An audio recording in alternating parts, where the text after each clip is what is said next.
Okay, so yeah, this is over at the Ringer. The Ringer decided to take a look. This is an article from Deontay Lee, and it was taking a look at what are the storylines that are going to define this next upcoming NFL offseason, the things that we'll be monitoring. And some of the stuff is very broad and generic, but just sort of the stuff that we're going to be focusing on as the offseason develops with acquisitions and what's sustainable, what's not. And this is one that, when I first read it, when I saw this first one that he had up here on the list, I was like, I don't know that that's going to really be a dominant topic this offseason. And then, sure enough, already in the last week, I've seen this a lot in a lot of places. And the first question is, the Seahawks feel primed for long-term success. Are the Patriots? He says, anytime there's a Super Bowl beatdown, questions arise about whether the result is an indication of where the league is heading. Seattle's run to a title built on a foundation of great defense, and special teams feels especially sustainable. Sam Darnold has 2 years left on what now looks like a very team-friendly contract, so the team should have some decent cap flexibility. But in regards to the New England Patriots, they've got a much harder time in terms of being able to say with certainty that next season is going to bring them success. They say that Vrabel and Drake May got 14 wins out of an imperfect roster by beating up on a soft schedule, and every hole on this team was exposed in the postseason run, even in the games the Patriots won. So, as we look at this offseason, and one of the things he includes in here is the thing we quoted from Steven Ruiz. In the last 25 years, Drake May had the worst playoff run of any quarterback to start 3 games in a single postseason. It was the worst by EPA by far. Wow. Could not be anywhere. So, are the New England Patriots set up for success? Are you doubting Drake May a little after the postseason run? It feels like you were. Well, I was just, brilliantly calling out that he wasn't playing well. No, they're set up. Again, people are probably going to treat his second-place MVP like Dax.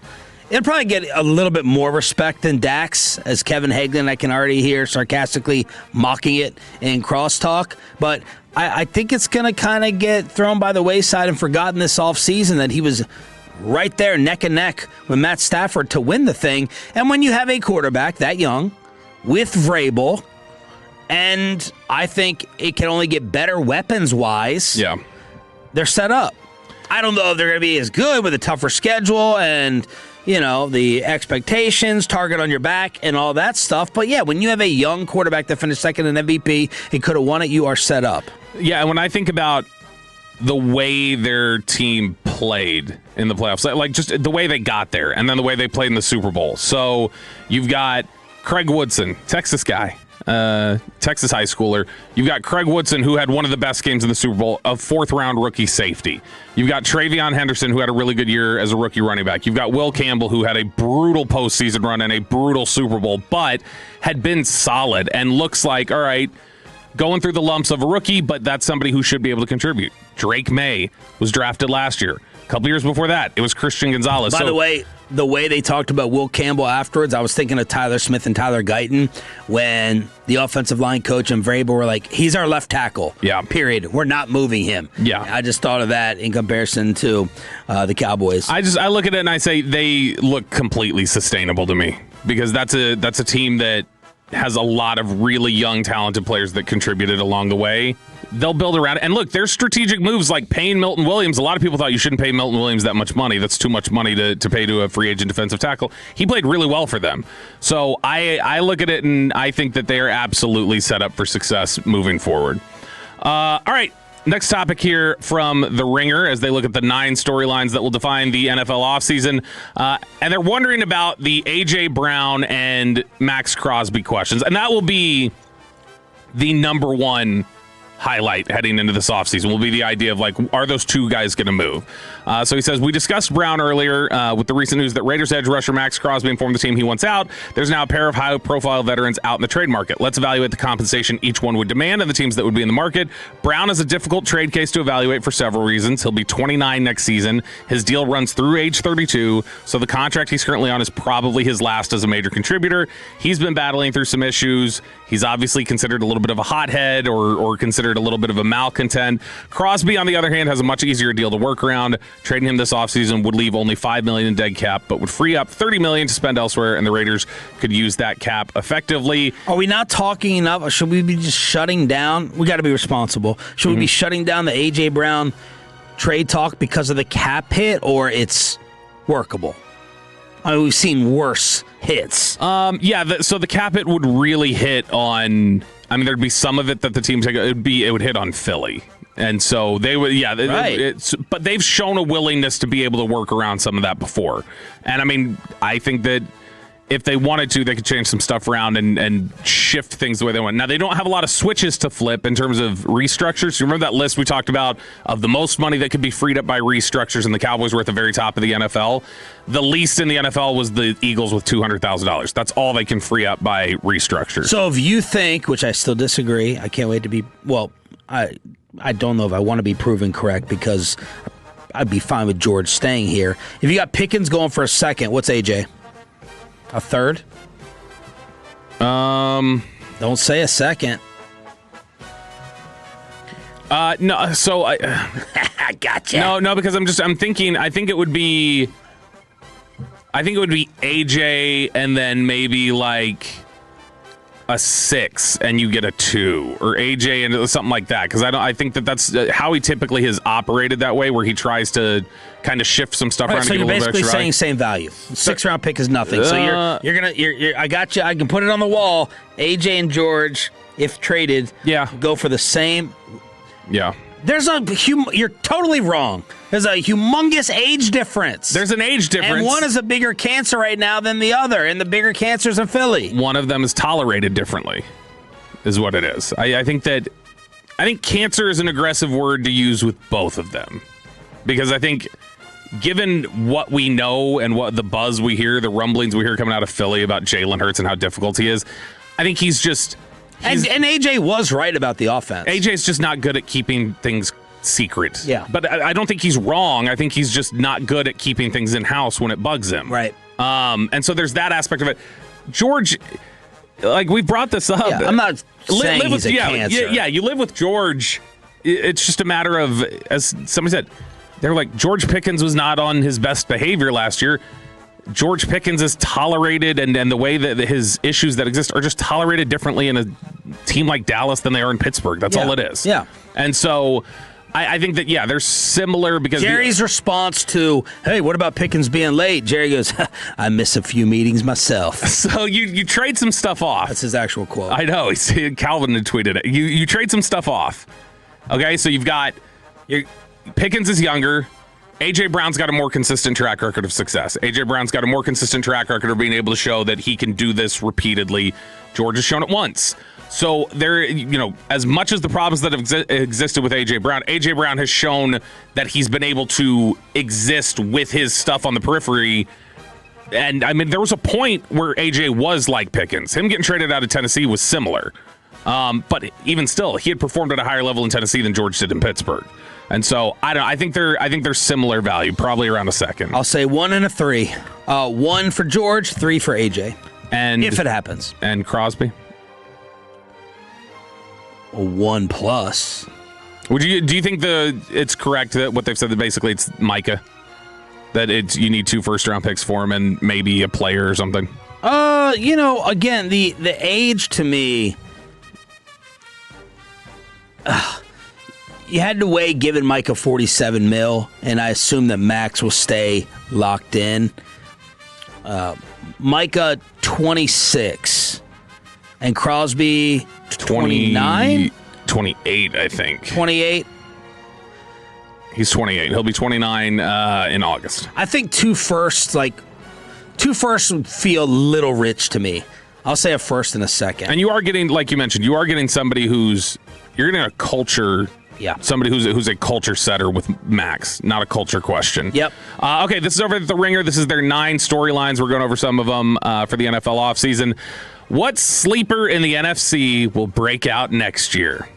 And is this where Dallas comes into focus? It says, if there's one thing we learned from New England's run to the Super Bowl, it's to be ready to strike against inferior opponents. Let's take a look at the teams in the NFC and see if any can ride a favorable schedule to Super Bowl 61. The division most likely to benefit from next year's schedule is the NFC North. The Vikings, Lions, Packers, and Bears will be matched against the NFC South and AFC East for nearly half of their respective schedules. That's pretty cush right there. Matching up against each other will be tough, as will the guaranteed games against Allen and May, but beating up on the Jets, Saints, and Dolphins will be a welcome reprieve and valuable wins in the wildcard race, unless the Saints are that team, Deontay. The NFC East will be an interesting one to watch, too. The Eagles, Cowboys, Commanders, and Giants will have to deal with the highly competitive NFC West, but its interconference slate matches them up against the AFC South and AFC North. It won't be... I think they got that wrong. It won't be easy dealing with Houston's defense or Jacksonville's offense, but the Titans and Colts provide winnable games for each team in the division, and the Cowboys are the only ones who will have to deal with Jackson and Baltimore. Thanks. Love that. The schedule bodes well for the Packers and Eagles, who are both hoping to bounce back from disappointing playoff exits, and for teams like Dallas and Detroit, winning games against weak opponents next season will help them get back into the wild card race, especially because the NFC West will have to face off against the Chiefs, Chargers, and Broncos in the regular season. And that's something we don't always think about, is who the other, like, even if you think a division is really strong, the NFC West has got really strong teams inside of it. So they're going to beat up on each other a little bit. And then if their AFC games are against the Raiders or they're against the Broncos, the Chargers, and if the Chiefs can bounce back, that's different. But Dallas and Detroit, could they bounce back? Well, Detroit, I don't even include in this question. Detroit's not a sleeper to me. The Cowboys are more of a sleeper to me than the Lions. I expect more out of the Lions than the Cowboys. I think they're a better football team. So sleeper to me, that's being a little generous in order to get an easy answer to the question. I heard you guys going through some of this yesterday in terms of bounce backs. And I think Washington was listed on there. Tannenbaum picked the Commanders to win the Super Bowl next year, which is wild to me. I mean, but that's the thing. None of it's wild. No, I mean, yeah, it could be anything. But to just put it on the table like that, of just, I got the Commanders winning it all next year. That's just feels like a really strong Browns. The Falcons would be a sleeper. Carolina would be a sleeper. The Saints would be a sleeper. Minnesota would be a sleeper. The Giants would be a sleeper. Those are my sleep. That's what I qualify as a sleeper. Yeah, Cowboys to win it would be a surprise, yes, but Cowboys making the playoffs is not going to be a surprise. Again, if we're looking at sleepers and we're talking about teams that can bounce back, one of the other things that was put in the ESPN predictions, two different people, Jeremy Fowler and then Aaron Schatz, who's an analytics guy, both said that they think the Giants win the division next year, which I think is, I thought that was wild for one person to say.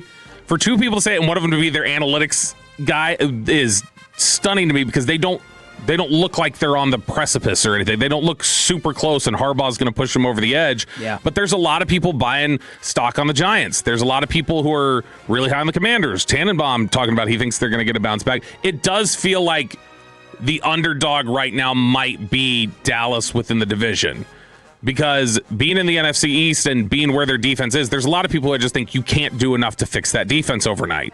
You can't do enough to repair it, and there's not anything that you're going to be able to do about it. Now, if in that same ESPN article, Matt Bowen is right and Dak Prescott's the MVP next season, then you might be able to will yourself to the playoffs if that defense is just a little bit better. Like Cleveland would be a sleeper. Tennessee, the Raiders, teams like that. Deshaun Watson maybe getting an opportunity there with Munkin. Now he's got all his court cases cleared. He just wrapped up the last two; those settled. If you were to look at take the AFC and the NFC, one team each. If I said I'm telling you a just bad team from each conference, a team we thought of as a bad team from each conference will be in the postseason next year, who are you picking? Well, yours is New Orleans, right? New Orleans is just the one that I think has a bet on it. Yeah, so if you're telling me one of them who we thought was bad definitely makes it, I'm going to say New Orleans. The Giants. Oh! I think they got a squad over there. I really do. I think the talent is up there. If they get everyone healthy. They do have a lot of talent. Man. And they have a top, is it 2-pick, 3-pick this year in the draft? I mean. Yeah, they're at the top of the draft board. The Giants will be fun. I haven't said that in a long, long time. When you got the Meat Bros in the backfield, you're going to be fun. Don't forget about Neighbors. Malik missed the year, basically.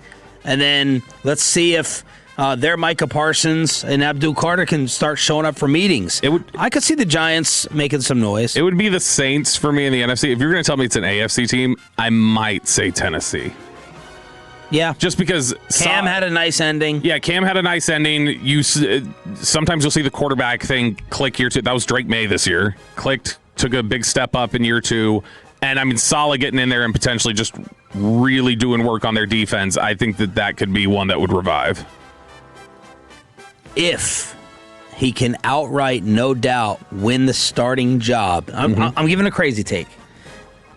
If he can, completely return to some form in the offseason, I'll throw a nickel on Deshaun in Cleveland. See, this is your poker tell. You picked up that ball, you started throwing it up. You know you don't believe what you're saying. Well, I'm taking a desperate. I'm not saying I believe it. You're making me pick something. You were just uncomfortable giving any sort of endorsement to Deshaun Watson. Yeah, this is a crazy pick. Walchuk's about to fight with you at dinner about that. Yeah, but oh gosh, I kind of like Tennessee as well.